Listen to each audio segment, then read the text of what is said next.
Hey, this is Ivory with MunchyGoddess.com, and today we're making air fryer thin boneless pork chops with no breading. It's a quick and easy recipe that's perfect for weeknight dinners. These pork chops come out juicy and tender and can be cooked in 8 minutes or less. For the ingredients, you'll need thin boneless pork chops, pork rub, and olive oil. Start by preheating your air fryer to 375 degrees Fahrenheit and set the timer for 8 minutes. Next, dry the pork chops with a paper towel.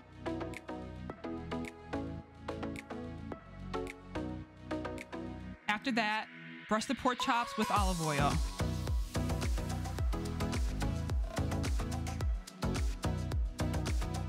Then season the pork chops with the pork rub.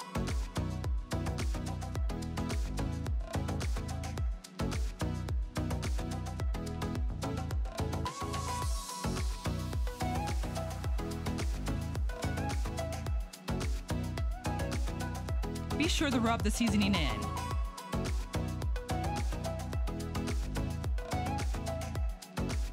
Add the pork chops to the air fryer and cook for 8 minutes.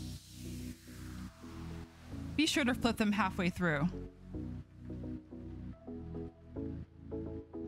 Once the pork chops are done, remove them from the air fryer, let them cool, and then enjoy. Thanks for watching. Be sure to follow me for more easy air fryer recipes.